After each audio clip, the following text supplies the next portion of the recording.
આપણે ત્યાં પંઢરપુરમાં એક ભક્ત થયા અને આ ભક્ત હતા સુનાર એટલે સોની હતા.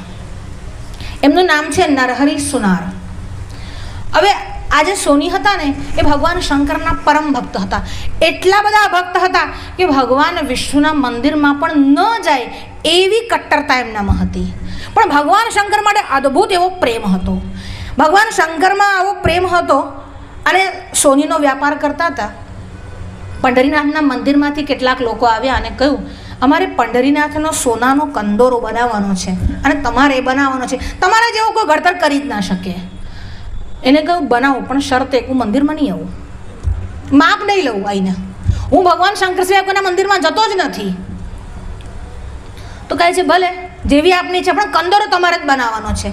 અને આમ બનાવ્યો કંદોરો, સુંદર એવો કંદોરો તૈયાર કર્યો. આ બધા અર્ચકો હતા એ ગયા અને ભગવાનને પહેરાવ્યો. ભગવાનને પહેરાવ્યો એટલે કંદોરો મોટો પડ્યો. પાછા લાવ્યા અને પછી કહ્યું આ તો મોટો પડે છે. ફરી બનાવ્યો, પછી પહેરાવ્યો તો નાનો પડ્યો. તો કહ્યું આ તો નાનો પડે છે. ફરી મોટો બનાવ્યો, 2 આંગળ મોટો બનાવો. ફરી 2 આંગળ મોટો બનાવ્યો, ગયા આ તો મોટો પડે છે. ફરી નાનો, ફરી મોટો, ફરી નાનો, ફરી મોટો, આમ 5 થી 7 વાર થયું.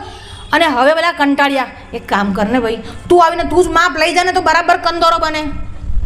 એટલે કહ્યું માપ તો લઈશ, પણ એક શરત છે. તો કે કઈ શરત છે? આંખે પાટી બાંધીને આવીશ, પટ્ટી બાંધીને આવીશ, પણ હું તારા પંઢરીનાથના દર્શન તો નહીં જ કરું. ભલે, જેવી તારી ઈચ્છા. આંખે પાટા બાંધીને આવો.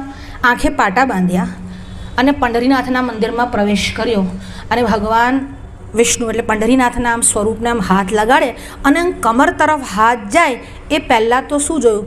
ભજે પાંડુરંગમ, અને શિવલિંગ જ જોયું એને. અરે આ તો મારા ઈષ્ટદેવ ભગવાન શંકર છે. અને જેવી આંખેથી પાટા ખોલ્યા કે સામે પંઢરીનાથ.